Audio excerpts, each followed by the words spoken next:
you guys, but this is the first event in person for me in the past 2 years. So I'm very excited about this and I miss those. Let me introduce myself real quick. My name is Evan Burkosky. I'm the founder and CEO of HirePlanner. We are an HR tech company that supports businesses, sharp talent in Japan. Before we get started, I'd like to thank our friends from Venture Cafe Tokyo and CIC for helping us to put this event together. They always help us to have access to fantastic venues. So again, thanks for the opportunity. And a special thanks to our friends as well from Real Pro, who are supporting us with employer branding, content, video production, and things like this. And also SparkUp for helping us to make our events more interactive. So today we have a big topic to talk about and we have a very limited amount of time. So this big topic is remote selling in Japan. This is something that's changed drastically for the past 2 years, right? Since COVID, sales had to adapt and really accelerate the digital transformation. Many companies have been struggling to change their ways, to get new process, to get new technology. We're still actually trying to figure it out and constantly trying to update our practice, right? So today we wanted to organize an event where we share, I was going to say best practice, but it's really like our best practice or the better practice because it constantly improves.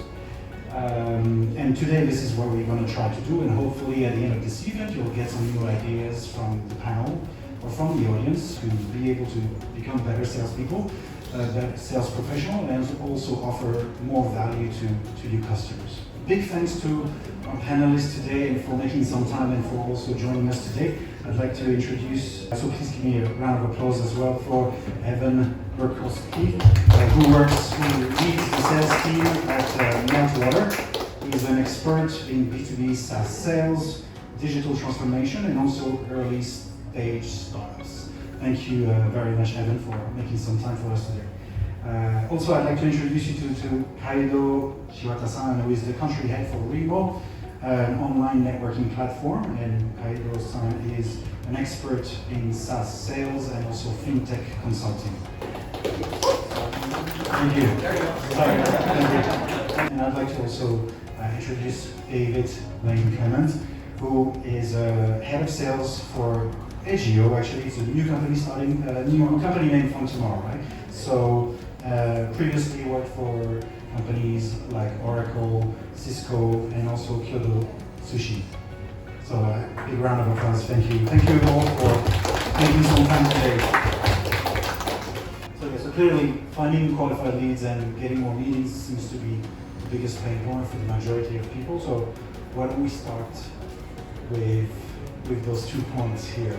I'd like to also start on that point with one stat information that I found. Sorry, it's a little bit small here, but it's a study from McKinsey that actually says that 53% of companies now getting better ROI from inbound efforts for sales, comparing to 16% for outbound efforts.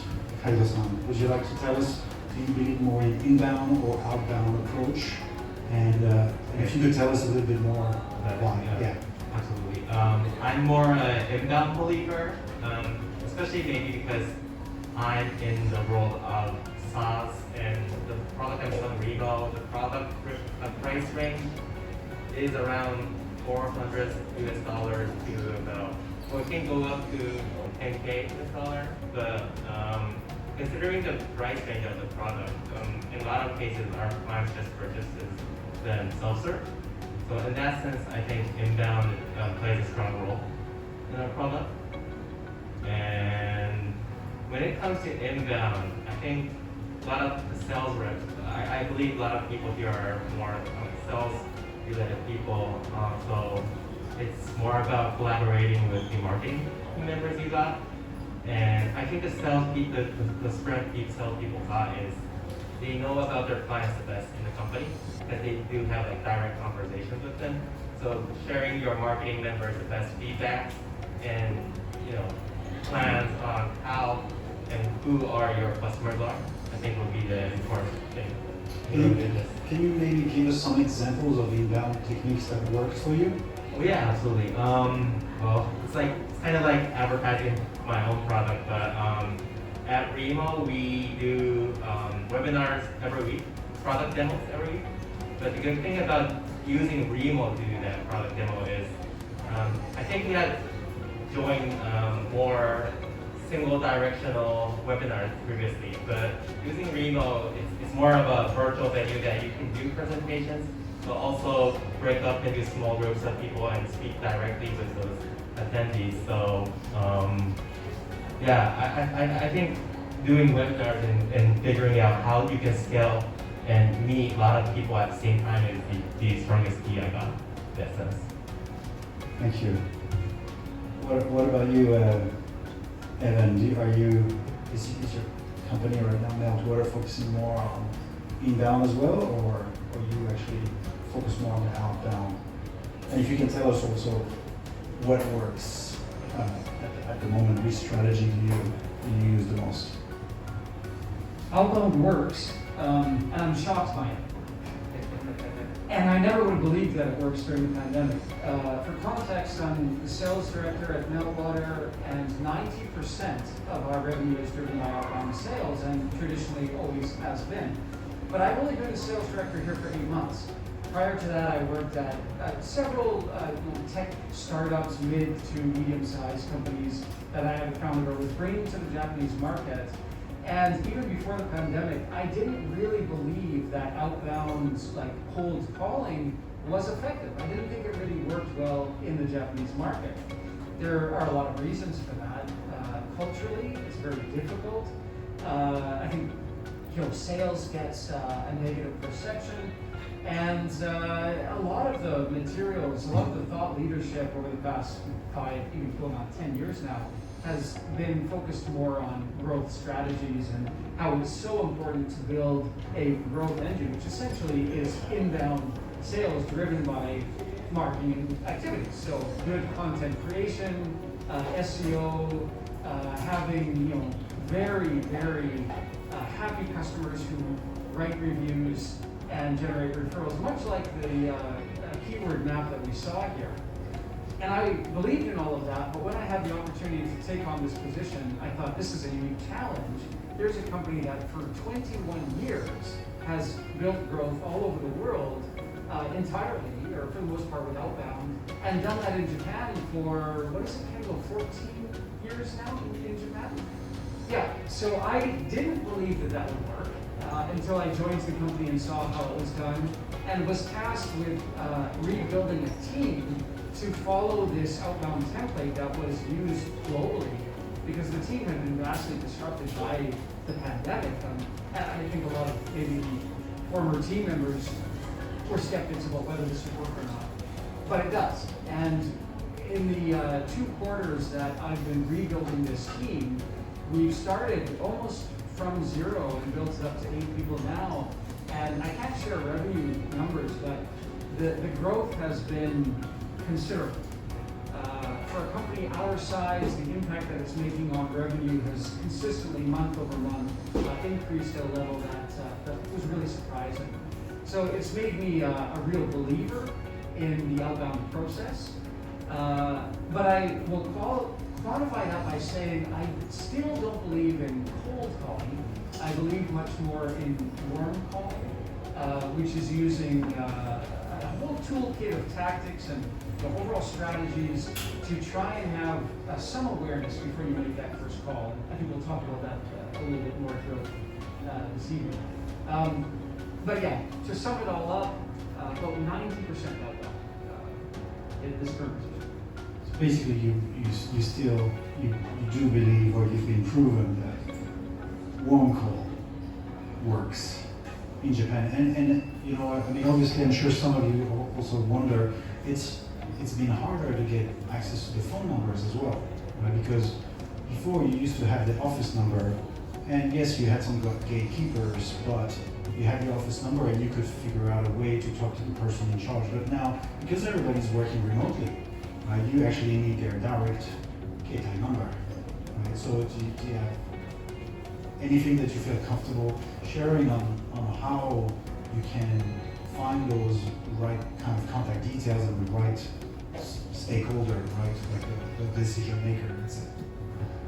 Sure. Well, the primary things that have changed because of the pandemic is this shift to remote work, remote sales, and often distributed sales teams, which means the team isn't all together in one office, calling together, learning from each other, training together, but more out on their own. There are a lot of pluses and negatives to that, but the great plus is that we actually have a great deal more time. So we're able to do a lot more research. We're able to spend a lot more time on prospecting that we previously probably would have spent just traveling to meetings, and the meetings themselves would have been longer because there were probably more stakeholders in the meetings.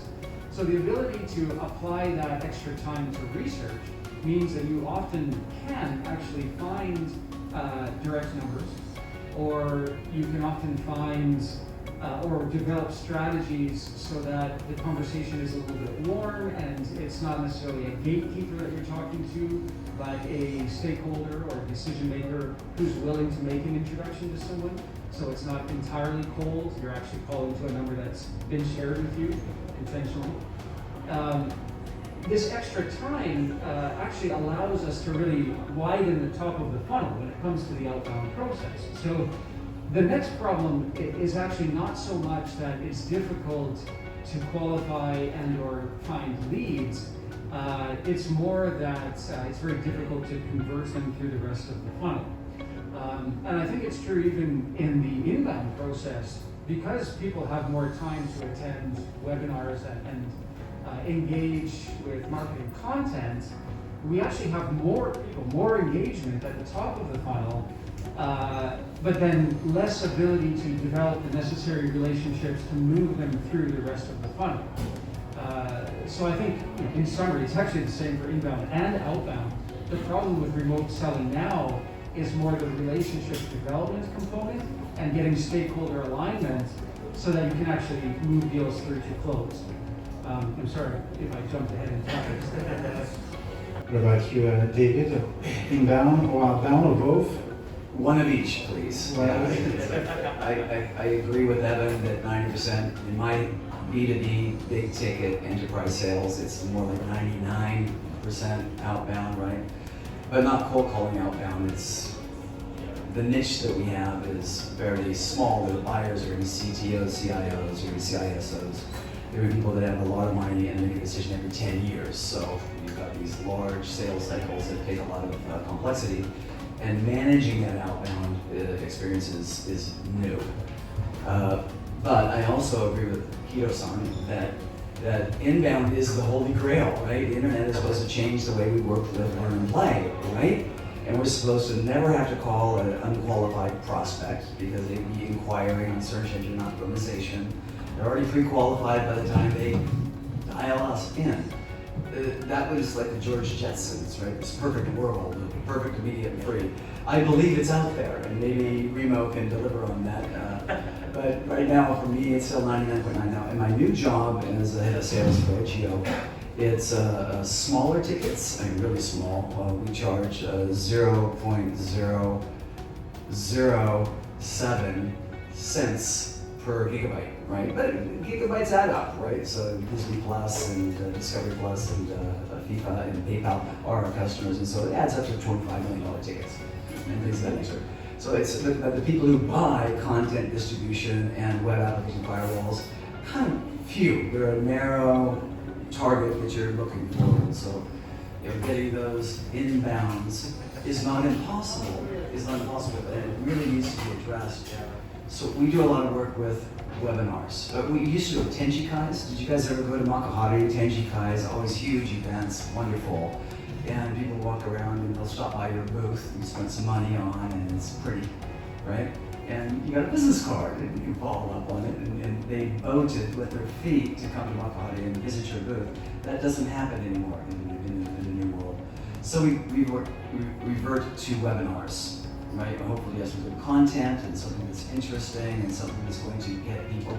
And you require them to put in some information. We talked about required fields like your phone number, right? A business email and things of that nature. And people will find a way around that, but certainly to get a relationship going. So cultivating those inbounds is a new science for me, and that's what we're putting effort into.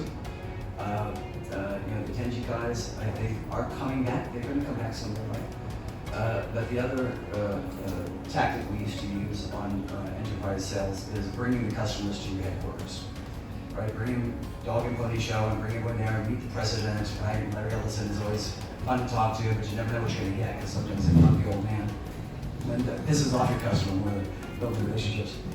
Those days, I think, are over. Asking the customers to go to a headquarters. So my new company, HO, has no headquarters. We're in the cloud, 100%. And that frees us up capital that we put on dog and pony shows for the road. Take it out to the people, right? Get them on board, take over a ballroom and hotel, spend some nice effects on events, colors, lights, special effects, and you look big. You look big, and the customer thinks you can all go in here. So that type of relationship building, using the technology, as things are going to change, is it going to snap back to the way it was before? This is a big chance that we've got to change things, right? I think things are going to change, but they still want to go back to the office, they still want to go back to the Tenji guys, but we can take the goodness of the remote and augment it with the new world. So inbound and outbound, 99% outbound, and I hope 50-50 someday would be a dream come true. Thank you, David. Maybe a question for you. Yeah. Let's imagine that everything went well and that you did a little bit of inbound or outbound and you got your meeting, right? Is there a different strategy now when you have your first sales meeting remotely? What's your strategy and what's the goal really when you have that first meeting? Is this to make a good first impression, or do you have an actual, if you could tell us your main objective when you have your first meeting? Absolutely, yeah. So, to be honest, I don't care that much about impressions. And, well, one thing important is to have your clients remember yourself. Because nowadays, people can meet remotely, and I think the number of meetings you can take per day have increased a lot. And the value and impression of information you get from meeting online is, I think, quite less compared to meeting face-to-face. So what I care a lot is there are some qualifying information you have to collect at your first meeting. So first thing, there's about 4 or 5 of those information I collect usually. The first thing I always ask is why you got interested in our product service, and the second thing is what's the issue of the client. So sometimes the client may misunderstand your product or service, and although they may think our product or service may solve their issue, but that might be missing the point. So you have to be very clear with what issue your clients have. Once you're confident that your product fits with your client very well, I think the next thing you gotta understand is the timeline. Timeline and also approval processes. Especially I work for B2B sales, so it's not something that a decision can be made by a single person that I'm facing. So you gotta understand how the organization works and what does the approval process looks like, and there's gonna be this whole timeline that you can be confident or get mandates from your client.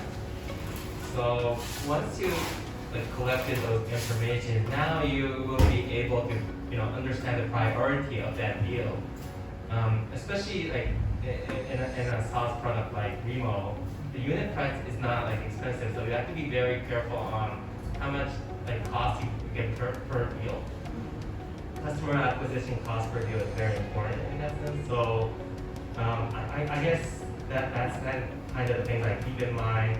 And once you think that deal may be an easy one, I may chase it hard. But if you're confident that it's gonna take time and it's just gonna waste your time to put effort in it, making that decision to back up is also important too. So having such a decency and not putting too much feeling and emotion into individual deals, I think important. It's all about scalability. Last time we spoke, it was almost like it was a very logical approach when you had your first meeting, more than an emotional approach, right? Where you mentioned you were also kind of checking all those boxes like Right. timeline, needs, problems, and really figure out the customer, and then almost like planning for the next meeting. Right. Oh yeah, planning for the next meeting is also important too. Yeah. So once you're confident, you can move forward and move the needle with that deal. It's also important to definitely book the next meeting and have an action item that you share with them. And have that obligation to make that discussion active is also important. Where you were also saying that it was an indicator if your customer was actually, your potential customer was a serious one or not. Because if they wanted to have the second meeting, that was... Right. Yeah, that tells a lot. But in a lot of cases, if you're meeting online, your client might just be here to learn and listen to new information. So it's very important to evaluate their seriousness. Right, thank you. So you almost want to get to a no as quickly as you can. Exactly. Right. Or yes. A yes is Right. fine, Right. and no is next. Right, exactly. Yes is good, no is good, maybe is terrible. Right. You get always confused. Yeah. ちょっと難しい。 Yeah. That's a no. That's a no. よかった。 Evan, maybe a question for you about I forgot actually if it was you who mentioned to me before that getting the first meeting was not the most challenging thing. It was actually keeping the customer or the potential customer engaged afterwards until you go to the closing stage. Which Yeah, thanks. That's a good setup because it ties into the previous question, and I wanted to jump in on that as well. So basically, in that first meeting, you have about 10 minutes to get to the value proposition. And in the old model of in-person meetings, the first 10 minutes you were still figuring out which side of the table to sit on and waiting for somebody to drink the tea first so you can drink the tea and make sure you don't drink the tea before anybody else because then that's out. I've been selling for 20 years in Japan, and it was a lot of these micro formalities that people would waste so much time on. And now nobody cares. Right. You do 10 seconds of introductions now. You go through you're on mute, I've got a colleague who's joining. So there's 3 minutes of waiting for the tech to work. Well, once everybody's there, you just get to it. And it's so much more efficient that it's a delight. 5 years ago, I used to go to Silicon Valley or Tel Aviv and watch how people were doing remote sales, and I was so envious. They could do so many sales calls and have so many more conversations. They're obviously creating so much more value in a day. We're finally there. But you do have to get to that creation of value within the first 10 minutes. You have to determine that what you're doing is valuable for them. They have to see that there's value from you, which means you're not going to cause major offense, and you're not going to get them in trouble for making this decision. It's the old nobody got fired for buying IBM. Most of you guys are probably too young to remember that commercial series, but that basically explains the mindset of the Japanese buyer. That they just want to make sure that all risk is diversified and they won't get in trouble for purchasing anything. So as long as you can show that you're trustworthy, that your company is trustworthy, and so your calling environment at home is things like a simple white background behind you, no distraction. You can at least afford a decent headset and microphones that people can hear you correctly, and you have Wi-Fi, and kids aren't running in and out of the room and dogs aren't barking. Those are basic infrastructure things. If you can do that in a remote environment, then you can just get to the value creation. And now you can do that much more directly. You can dispense with a lot of the formalities. But if you do that well within the first 10 minutes, then you get to have another meeting and you get to move that relationship forward. Now, the hard part is creating that value in a way that the person you're talking to on that first meeting can then explain to everybody else in their company. Because it's absolutely essential that you create a little mini salesperson who will then go and keep selling for you. Now, that's always been the problem with sales, but in a completely remote environment, you don't get to go on site and keep sort of nurturing and training and developing that mini version of yourself who is going to become what's called your champion and go sell to everybody else. So you have to arm that person to tell that story. And clear storytelling becomes the most powerful tool that we have now. and it's a shift. It's a massive shift from the traditional way of presenting sales, which was brochure-based presentations. People used to go and on site basically look through a 30-page brochure, and they would spend an hour or so going through every little detail.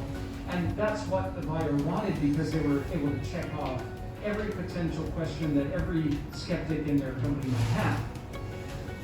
Now, we have to do that in a much more condensed format. We usually only get an hour, if that, including the time between calls and everything. It's more like 50 minutes. So you're creating value, you're giving them a narrative that they can easily explain to everybody else within their company, and you're setting up the next meeting. And this is one thing I coach my reps on: never ends the call without scheduling the next call first. That's really easy to do, because you just send a calendar invite with the Zoom link in it for the next meeting, and if they say that they can't commit to that, that's fine. Send it as a placeholder. Just get it on the calendar and make sure it's no more than a week from now, and they'll say, I want to come back at the end of the month, or I need to talk to my stakeholders, and you say, yeah, fine, of course, I'm going to send you this placeholder, accept it if you can. If not, we'll just schedule something else, but always schedule that next meeting. And this technology allows us to be just considerably more efficient than we ever were before, and create momentum that actually keeps that relationship going forward. Now, and that's critical. If you lose momentum, So jumping in, with that approval approach, I have one keyword, like pretty much important keyword I have in mind. And have you guys ever heard of a word called ringi? Yes. Yeah. So ringi is everything in Japanese, I guess, business world, right? And at REMO, so basically the product you're selling is same. So the points each business your client confirm in that ringi will be pretty much the same. So you'll have an overlap in that ringi. So what I do is I listen when I have those conversations with my clients.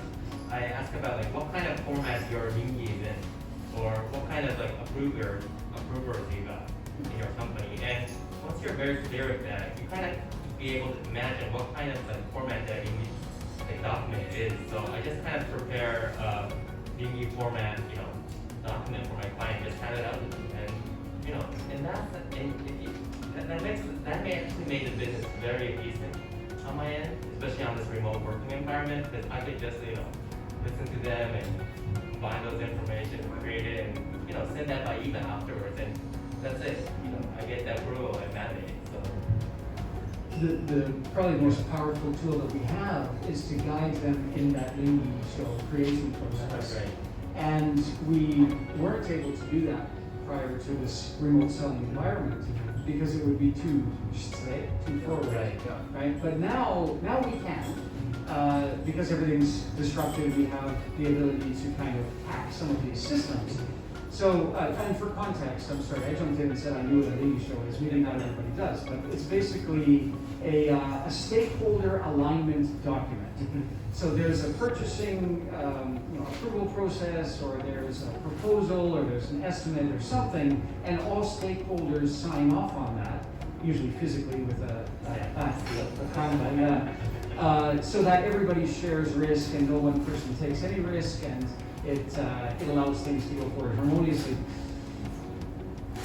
In the past, that was always a format that they had in paper, and they would mail it to you, you had to stamp it and send it back. But now, because of this disruption to the selling process, via remote, we can share our screen and suggest a format. Like, you've got a template, that's excellent. But even if you don't have a preset template, you can ask them to share their common pain points. And once they've done that, you share the points that you commonly run into. And this is where you engage in thought leadership and essentially say, my customers like you usually run into this hurdle on the ringi show. Do you expect you'll experience this? The next problem we're probably going to experience is this, because of the new digital format. And it's going to be something like digital document signing, or getting probably legal approval for a link that goes to your terms of service instead of having that in a hard copy, and they're going to ask for the genpon. So you can lead them through the expected hurdles that they're going to encounter because most of our buyers, they actually don't know what it's like to purchase during this remote work environment. So it gives us huge power to actually lead that conversation. And we want to lead that in a way that's obviously going to get it more harmonious for them, but it removes a lot of the stumbling blocks that we traditionally have. So David, I'm sure at the enterprise level, you probably must deal with this on every deal. Are you dealing with it now at the current? Well, yeah, it's a different workflow. But what came to mind when you were talking about the teaching your customers to be the salesperson that rung true to me, it's almost a simplification of the whole enterprise sales process, right? It's you need to convert all the decision makers that are on that lane, right? And target them and identify their concerns and get the message out and get them to repeat the same message that you're putting through. You're teaching them a mantra. And you know you completed your job when you start hearing back from your customer that message, right? And it's like, visibility, control, and efficiency, which you told the first guy, right? Chinese whispers and a little bit, and then it comes back and says, David, I need visibility, control, and efficiency. Can you help me? Oh, good. So you put it in this way. And you did it enough time and repeated the message to every one of those contact points that might be resistant, and then it comes back, and it actually works, right? You know when it works when you start getting it back from them. But how do you actually teach them the message? You sit down with them, Neil, like all the language you can do it. There's a tool, there's a section for tools that we should talk about on here, but it's asynchronous video messaging. Has anyone any experience with Loom, right? Right. So much is you're going to share some information, right? Is it PowerPoint information? It's probably an active real-time tool that you're looking at. Maybe it's Wireshark if you're in the networking business and you're taking it for network security, right? And you want to show them their time to first byte on that URL, the domain that they have. You're sharing with them a tool, and this asynchronous video messaging allows you to capture what's on your screen, right? The tool that you're looking at, the information that you're getting in real time with your voice and your picture. You do it great, right? Yeah, and it buttons it down into almost real-time, almost immediate encapsulation that you can send off to any messaging system that you like. So that's been a real nice advent. It's better than send me the PowerPoint, right? Oh, are they going to look at it? I don't know, right? There's no verification on it, right? But if you have this asynchronous video, it shows you exactly when they open it, they have an ability to comment or report back on it, and so you're getting the message out for everyone. So my contribution on that, look at Loom. There's lots of other competitors on it. I'm using Loom. And it's How do you spell that? Loom, L-O-O-M. Okay. Asynchronous video messaging. It's a new category, and it's Thank you, David, for bringing the tech topic here, because obviously, we all try to optimize our process in sales, and that's part of the quality follow-up, right? When you follow up with your customer. Maybe, would you like, or Evan, would you like to share some of your favorite tool that maybe we can start using from tomorrow? Yeah, I need to start. I like HubSpot a lot, especially when we're doing sales at REMO. I gotta handle around 100 to 200 deals at the same time.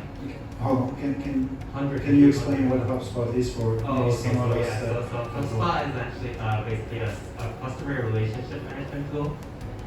It is a competitor of Salesforce, but it is more, I say, friendly for non-technical people. So you don't have to be able to code or integrate into a system through API. Basically,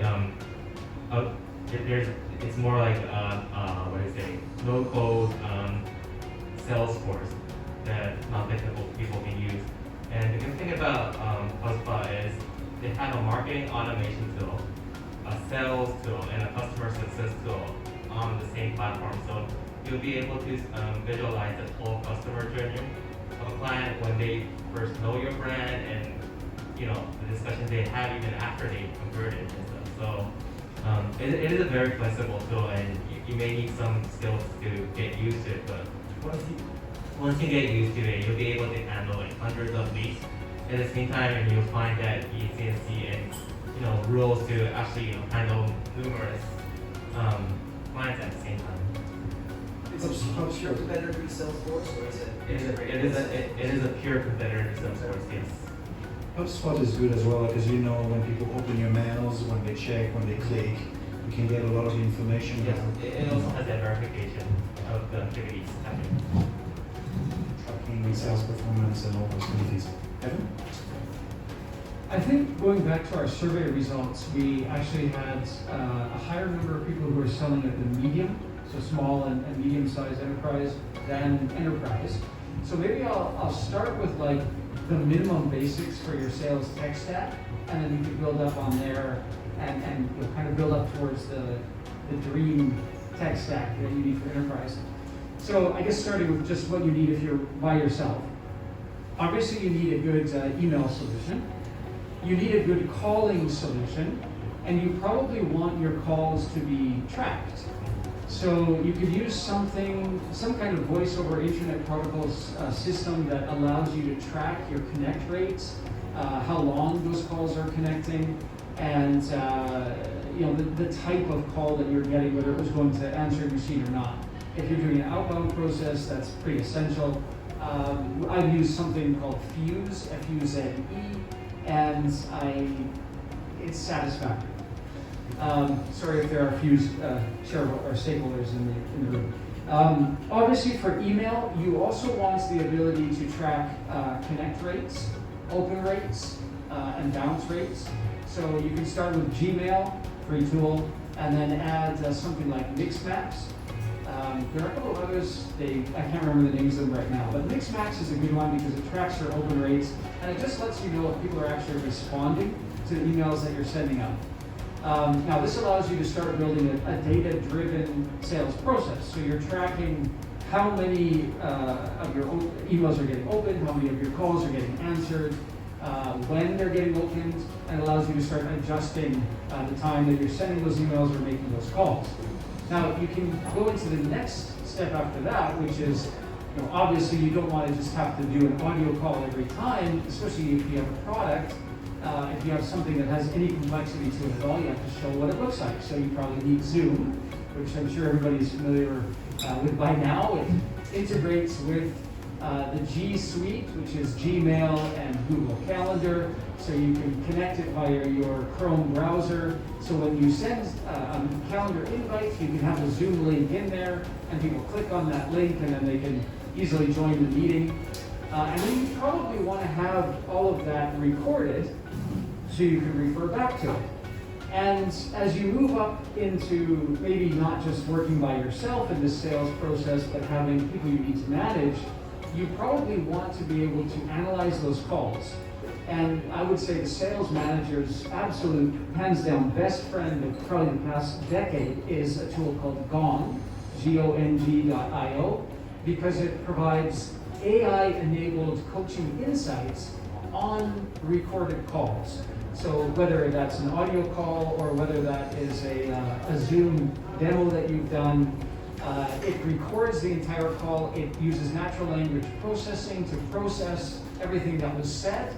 And then you can analyze that. You can also set up trackers to notify you. So during the time that we've been talking, I've probably gotten 20 notifications on my phone that tell me one of my sales reps has gotten to this stage in the deal because they started talking about these keywords.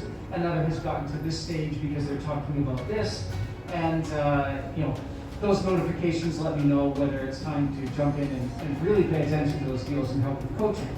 And that's really gives you good metrics because it includes things like talk ratio. Are your reps talking too much? Are they asking good questions and getting the prospect to actually share information? Are they integrating good keywords that you coach them on using? Are they asking the right questions and so on? And the AI analysis saves a lot of time so that you don't have to go through and listen to every second of every call, but you're actually getting automated reports on all of this and overall metrics for your team.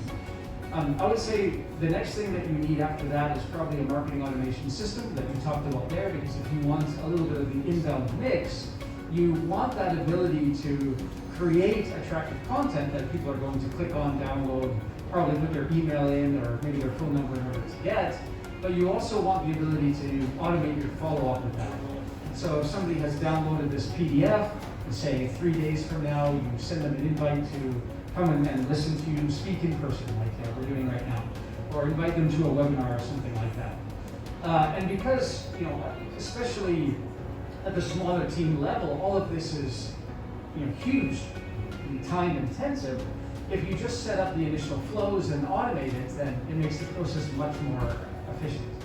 And then as you move up that tech stack more into the enterprise level, you probably want to be able to dashboard all of this out. So the core of all of this becomes a good CRM system. HubSpot is one, Salesforce is another. It seems like there are more and more options for this all the time. But if you can integrate all of this into a single dashboard, that allows you to aggregate all of that data. Ideally, you choose something that has good APIs that connects with everything else, so that you can create good reporting dashboards and track not just for yourself, but report up to senior management, and ideally have a single rolling dashboard that gets simpler. And when it gets up to the CEO, he just looks at the core metrics and basically says the business is healthy or not. That's the ideal tech stack. So my comment on this great tech stack, I was not going to be brave enough to suggest the overview of what you ought to have, because I can see the Silicon Valley map in front of me right now. But what I would recommend is that there's a digital transformation going on to the cloud, that everything is going to be as a service, databases as a service, who knows what is a service. And the holy grail really is sales as a service, right? And they're coming out with some good options. It's called outsourced inside sales. I don't know if you've heard that, but Accenture just bought a company called N3.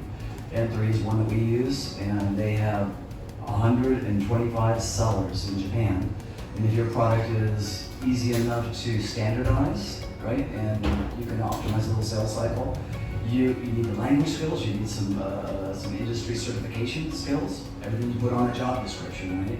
And you just borrow the time. You get a service level agreement, and you've got a partner that's already, you've got a sales force up and running, and you can monitor it and tie it into all those. So I would say outsourced inside sales, company name would be N3, owned by Accenture. They bought it 18 months ago or something like that. Thank you. I had a couple more things, but I think we're gonna have a hard time to put that in. We were planning to talk about sales process and also ways to improve the closing rate, but I think it's going to be a little just. So I'd like to leave a few minutes maybe for a Q&A. If anybody had some questions maybe in the audience. Yes. I'm Jimmy. I actually used to work at Meltwater, so nice to meet you. I have a question about the sales model. I think for SaaS businesses that are coming from brought into Japan, there's kind of a myth that, you have to work with a business partner, you have to, work with one of the big players. And as far as I'm aware, Meltwater actually did the opposite. And a lot of the business continues to be built on direct sales. Why do you think Meltwater succeeded there? Do you think this is just a myth, or do you think there's some kind of truth behind it? Can you give us some insight about that? Yeah, that's a great question. Thank you so much for that. So the channel partner piece, which this is usually referred to, channel partners being partners who can create an extra channel of sales for you. So say marketing is one channel, direct is another, partners can be another channel. In the past, I've usually recommended using channel partners only as an initial flywheel to get the sales engine going. Ultimately, in Japan, I believe that you must build a direct sales engine to really achieve scalability. And the same actually goes for growth. Growth is a great initial flywheel generation strategy. Meltwater is an absolute outlier, and it's partly because the product was not very complex. It's not very complex now, although we've made, I think, 5 acquisitions in the past year. It's growing incredibly. More functionality is being added, but it's not something that you integrate into a tech stack. You don't have to put JavaScript tags on your website or something. It's a portal that you log into, and so the time to value is a couple of hours. You sign a contract, you start with day 1, and you get value right there. So the early growth was actually driven more by a hybrid growth plus direct sales engine. And that growth engine being trials, which is quite common when you're trying to get up to your first initial 50 mil ARR. Most SaaS companies will go with that growth engine of a trial-based system. And that can work. HubSpot was similar actually when they entered the market. Marketo, another marketing automation system, was similar. They had essentially a trial, and then they went to a partner ecosystem. And I think HubSpot's success in Japan was almost entirely because of the partner ecosystem. So many small-sized consultants who became licensed partners. And that probably starts a whole other conversation about community and the power of building a community like that. But I will say that if you have a solution that's at all complex, you probably do need a direct sales team right from the start. And you can leverage the power of partners, but I would build those two simultaneously. Yeah, great question, thank you. I'd like to, everyone to thank our panelists today and give a round of applause to Evan, Will, and David. Thank you so much. Thank you so much for your time. And looking forward to see you next event. Thank you so much for coming.